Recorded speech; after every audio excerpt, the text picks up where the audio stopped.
Good morning everyone. Today is 4th of August 2020. We were doing comparing quantities. Comparing quantities में भी बहुत सारा चीज हम लोग पढ़ लिए थे और उसमें फिर हम लोग पढ़ रहे थे प्रॉफिट एंड लॉस, जो कि हम लोग के लाइफ के लिए बहुत ही इंपॉर्टेंट है। और जैसा कि हम हर क्लास में बोलते आए हैं कि ये बहुत ही आसान भी है, एकदम एज इजी एज एनीथिंग। तो ये इसलिए आसान है क्योंकि हम लोग उसको डेली लाइफ में यूज करते हैं।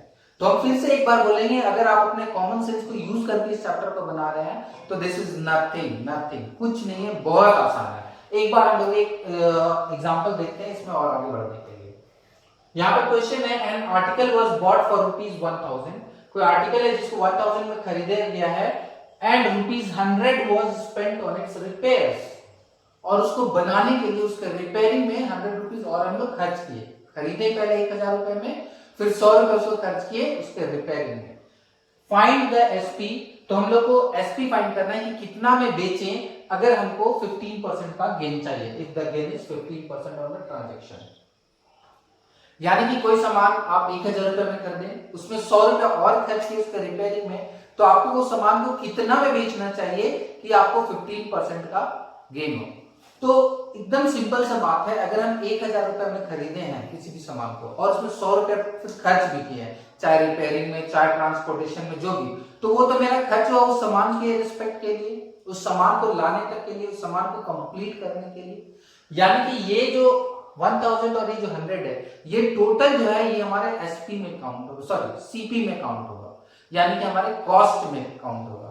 क्यों? क्योंकि वो 100 रुपया भी हमने उसके लिए ही खर्च किया है। तो उसके हिसाब से सोचे तो सीपी ऑफ द आर्टिकल 1000 था, उसमें रिपेयरिंग का कॉस्ट 100 रुपए खर्च हुआ। नाउ द टोटल कॉस्ट मतलब एक्चुअली में वो सामान में हम लोगों ने कितना खर्च किया, उसको खरीदने से लेकर, बनाने से लेकर, उसको लाने तक जो भी आपका खर्च होगा वो सारा सीपी में काउंट होता है। तो टोटल कॉस्ट हो जाएगा 1000 प्लस 100, दैट इज 1100। यानी कि उस सामान का एक्चुअल सीपी अगर हम बात करेंगे तो ₹1100 होगा। तो अब हम लोग को पता है कि प्रॉफिट परसेंट 15% है, सीपी 1100 है, तो एसपी फाइंड करने के लिए क्या फॉर्मूला होता है? बहुत आसान है, जो फॉर्मूला है उसमें वैल्यूज पुट करेंगे and we get the answer. तो profit is 15%, SP equals to CP 200 plus profit percent by 100, ये हमारा फॉर्मूला है। इसमें हम लोग वैल्यू सब्स्टिट्यूट किए, एसपी इक्वल्स टू 1100 जो कि सीपी था, इनटू 100 प्लस 15 जो कि प्रॉफिट परसेंट था, बाय 100, इसको सॉल्व किए, कैलकुलेट किए, यू गॉट 1265। यानी कि this product, this article should be sold for ₹1265 in order to gain 15%। तो इस क्वेश्चन से हम लोग एक्चुअली में समझे क्या, पहले और अभी वाले क्वेश्चन में डिफरेंस क्या है? तो पहले और अभी वाले क्वेश्चन में डिफरेंस है कि पहले हम लोगों को सीपी आर्टिकल का डायरेक्टली बता दिया जाता था। अभी क्या है कि हम लोग को ये समझना जरूरी है कि उस आर्टिकल के अगेंस्ट में हम जितना भी खर्च कर रहे हैं, चाहे उसके रिपेयरिंग में, चाहे उसके ट्रांसपोर्टेशन में, वो सारा चीज हम लोग का सीपी में काउंट होगा। And then we can proceed as usual, जैसे हम लोग पहले करते थे। आई फील समझ में आ गया होगा, बहुत ही आसान है। एक बार फिर से बोलेंगे, कॉमन सेंस का लॉजिक लगाइए कि आपका टोटल खर्च उस पे क्या हुआ, बस ये फाइंड करना है, तो आपको टोटल सीपी मालूम चल जाएगा। और उसके लिए उसके बाद हम लोग पहले की तरह सॉल्व कर लेंगे।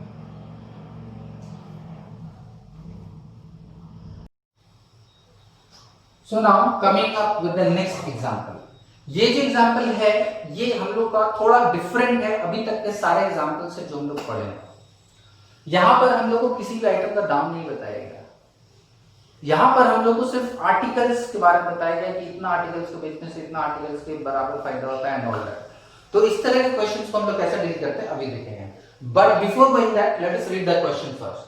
The selling price of 10 articles is same as, यहां बोला जाएगा सेलिंग प्राइस ऑफ 10 आर्टिकल्स, यानी 10 किसी भी 10 आइटम को बेचेंगे तो उसका जो दाम होगा वो किसके बराबर होगा? CP of 12 articles. तो किसी प्रोडक्ट को का 10 पीस, यानी किसी भी आइटम का 10 पीस अगर हम बेचेंगे तो उसका जो दाम होगा that will be equals to the cost price of 12 same article. उसी तरह का या उसी आर्टिकल का 12 चीज को हम खरीदते, 12 आइटम को खरीदते तो जितना पैसा लगता उतना ही पैसा मिला हम लोगों को 10 आइटम बेचने से। तो बोला गया फाइंड द गेन और लॉस परसेंट। तो इस ट्रांजैक्शन में गेन हुआ या लॉस हुआ, और हुआ तो कितना परसेंट का हुआ ये बताना है। तो इसमें बढ़ने से पहले, आगे बढ़ने से पहले एक चीज आप लोग के दिमाग में डाल देते हैं कि जब भी इस तरह का क्वेश्चन हो कि हम लोग को कुछ भी नहीं दिया हुआ है, ना परसेंट दिया हुआ है, ना प्राइस दिया हुआ है, सिर्फ नंबर ऑफ आर्टिकल्स दिया हुआ है, number of articles sold, number of articles bought and all this. तो इस तरह के क्वेश्चन में हम लोग अपने क्वेश्चन को आसान करने के लिए क्या करेंगे, सीपी को ₹1 लेट करेंगे। ऐसा नहीं कि यही एक तरीका है, हम लोग चाहे तो एसपी को भी ₹1 लेट कर सकते हैं, या 1 के अलावा कुछ और भी लेट कर सकते हैं, बट 1 लेट करना is much easier. How, I will let you know in the process. अगर हम लोग ₹1 लेट कर रहे हैं और सीपी को लेट कर रहे हैं तो कैसे ये बेनिफिशियल होगा, ये हम लोग अभी अपना प्रोसेस में देखेंगे। तो ये मेरी तरफ से इंस्ट्रक्शन है कि इस तरह के क्वेश्चन को डील करने के लिए हमेशा ₹1 लेट करें, और किसको, सीपी को। आप चाहें तो एसपी को भी लेट करके बना सकते हैं, तब भी क्वेश्चन बनेगा और करेक्ट बनेगा। But again I would suggest to take CP as ₹1, क्योंकि सीपी को ₹1 लेने से हम लोग का कैलकुलेशन बहुत आसान हो जाएगा। Now coming to the question, तो हम लोगों ने अपने कहे के मुताबिक सीपी को ₹1 लेट किया। Let the CP of one article be ₹1। तो एक आर्टिकल का कॉस्ट प्राइस अगर ₹1 है, तो हम लोगों ने यहाँ कितना आर्टिकल का कॉस्ट प्राइस जानना था, सीपी ऑफ 12 आर्टिकल्स। क्वेश्चन में हम लोग को सीपी ऑफ 12 आर्टिकल्स बताया गया, तो उसके मुताबिक CP of 12 such article is equals to ₹12। एक आइटम का दाम ₹1 है, तो 12 आर्टिकल का दाम ₹12 हो गया, इजी। नाउ क्वेश्चन में ये भी बोला गया एसपी ऑफ 10 आर्टिकल्स, इसको हम लोग इधर लिखते हैं साइड में, यहां पर बोला गया SP of 10 articles is same as CP of 12 articles, यानी कि this is equals to CP of 12 articles. ये क्वेश्चन बोलना चाह रहा है। क्वेश्चन क्या बोल रहा है, SP of 10 articles, SP of 10 articles is same as, यानी equals to CP of 12 articles, यानी 10 आर्टिकल्स का एसपी किसके बराबर होगा, 12 आर्टिकल्स के सीपी के बराबर होगा। तो 12 आर्टिकल्स का सीपी आपको यहाँ पर ₹12 मिल चुका है, यानी कि 10 आर्टिकल्स का एसपी ₹12 होगा। इस स्टेटमेंट के अकॉर्डिंग हम लोग ये इवैल्यूएट किए कि SP of 10 articles is equals to ₹12। I feel किसी को दिक्कत नहीं होना चाहिए। यही एक लाइन है क्वेश्चन में जो समझने का है, इसके बाद बाकी सब सिंपल कैलकुलेशन है। इसलिए हम एक बार फिर से रिपीट कर रहे हैं, SP of 10 articles is equals to CP of 12 articles, ऐसा क्वेश्चन में बोला गया है। तो इसके अकॉर्डिंग हम लोग सीपी ऑफ 12 आर्टिकल्स ₹12 निकाले थे, तो एसपी ऑफ 10 आर्टिकल्स भी ₹12 होगा। तो अब एसपी ऑफ 10 आर्टिकल्स है आपके पास, तो एसपी ऑफ 1 आर्टिकल हम लोग निकाल सकते हैं ₹12/10 यानी ₹1.2। तो इससे हम लोग क्या फाइंड किए, यहां पर आपके पास सीपी ऑफ 1 आर्टिकल है और एसपी ऑफ 1 आर्टिकल भी है, दोनों सीपी और एसपी है हमारे पास एक आइटम का। 1 सेकेंड, तो ये है आपके पास सीपी ऑफ 1 आर्टिकल और ये है आपके पास एसपी ऑफ 1 आर्टिकल, यानी एक आर्टिकल का सीपी भी पता है और एसपी भी पता है। तो हम लोग क्लियरली देख सकते हैं एसपी जो है वो सीपी से बड़ा है, यानी कि प्रॉफिट हुआ है। तो यहां पर आपका ये कंफ्यूजन गेन और लॉस खत्म हो गया। अब आपको क्लियरली पता है कि क्वेश्चन में हम लोगों को प्रॉफिट मिलने वाला है। तो CP of 1 article is ₹1, SP of 1 article is ₹1.2 और 12/10। तो इससे हम लोग पता कर लेंगे कौन बड़ा है, सीपी या SP, and accordingly we can find gain और लॉस। तो हम लोगों ने देखा एसपी बड़ा है तो प्रॉफिट होगा, तो profit is equals to SP minus CP, यानी ₹1.2 माइनस ₹1 विच इज 0.2। तो ये हमारा प्रॉफिट हुआ। और प्रॉफिट परसेंट का क्या फॉर्मूला होता है, profit divided by CP into 100। तो उसके according profit is 0.2 and CP is ₹1 into 100। इसको हम लोग मल्टीप्लाई करेंगे, you will get 20% as the answer. इस तरह से हम लोग सॉल्व करेंगे। अब एक बात जो हम स्टार्टिंग में बोले थे, जो आप लोग को हम बोले थे कि सीपी को ₹1 लेट करेंगे तो क्या बेनिफिट होगा, अगर एसपी को ₹1 लेट करते तो क्या होता है और सीपी को ₹1 लेट करने से क्या बेनिफिट होगा। हम बोले थे सीपी को ₹1 लेट करेंगे तो आपको बेनिफिट होगा कैलकुलेशन में, कैलकुलेशन इजी होगा। आप देखिए प्रॉफिट परसेंट निकालें, प्रॉफिट बाय सीपी इनटू 100। अगर किसी क्वेश्चन में लॉस आता तो लॉस बाय सीपी इनटू 100 करते, यानी डिनोमिनेटर हमेशा सीपी होगा।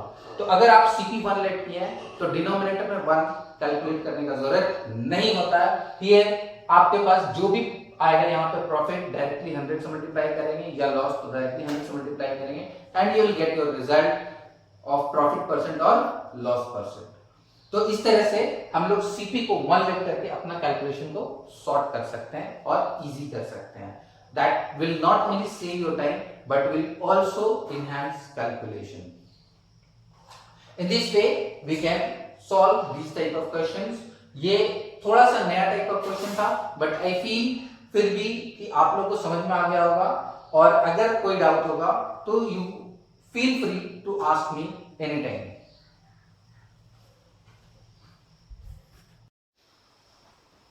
So now coming to work for the day।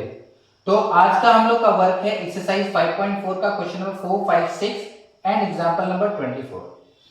इससे पहले हम बताते हैं आप लोगों को कि एग्जांपल नंबर 24 और क्वेश्चन नंबर 4 ऑलरेडी आज के क्लास में हम लोग डिस्कस किए हैं, but then also again you need to solve in your copy.